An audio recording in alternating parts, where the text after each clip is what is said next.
I believe responsibility is an operating system and not a personality trait.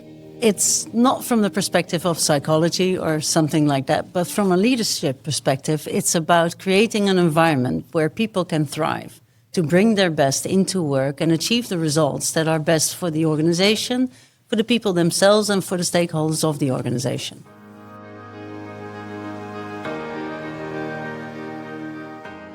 When I hear leaders complain about ownership in the organization, what I look for is clarity about priorities.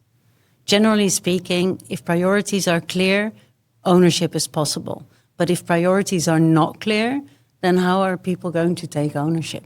One example from my own career, working in an international insurer in finance, was that the people were finalizing reporting just fine every month, every quarter. But then the question was, what are they actually doing the rest of the month? There's time left after reporting, but it seems that they are not doing anything. Of course, that wasn't true. What was happening was the amount of projects running in improvements was so many that people just couldn't focus, couldn't finalize anything, and it seemed like they were not working, which was unfair. So what we did there was actually initially just started explaining why we were running the projects, giving everybody a common understanding of the goal we were trying to achieve, but then also making choices explicit. What were the priorities for the month, for the quarter? And that helped significantly. The result of this clarity initially was that way more problems were surfaced, because it turned out that in the decision-making, many of the trade-offs hadn't been addressed. And when trade-offs don't get addressed, you just get friction and results suffer. Whilst if the trade-offs do get addressed, people know what to do. So initially it seemed to slow down coming to results even further. But then after having addressed that, it really went flying. And also what happened was that engagement among staff increased incredibly, just because people could take ownership.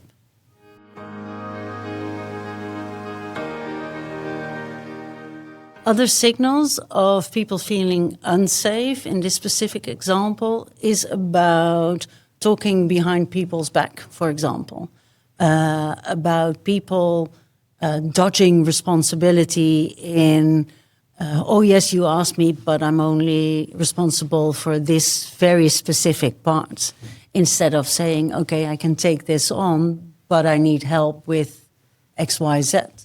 So, and those questions for help were actually promoted through the clarity about trade-offs, about the discussions about the priorities, and getting into that openness really made a difference.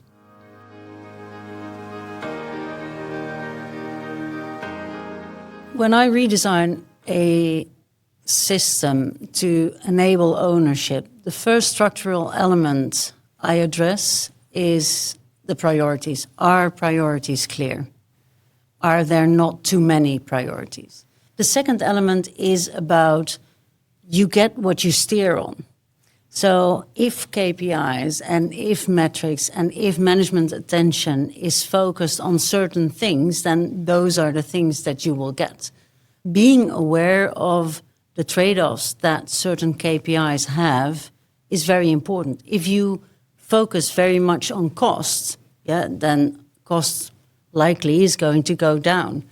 But it does have side effects, because if you only focus on costs, then there's no time to look at investments.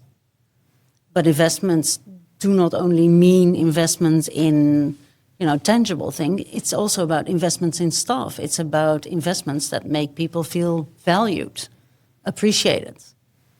So looking at those type of indirect trade-offs is very important too. Yeah, so it's priorities, it's collaboration, and designing a system that actually promotes those.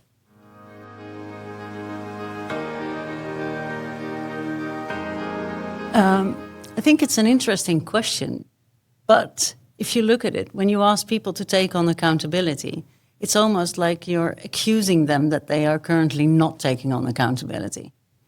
At most, that will trigger a defensive reaction.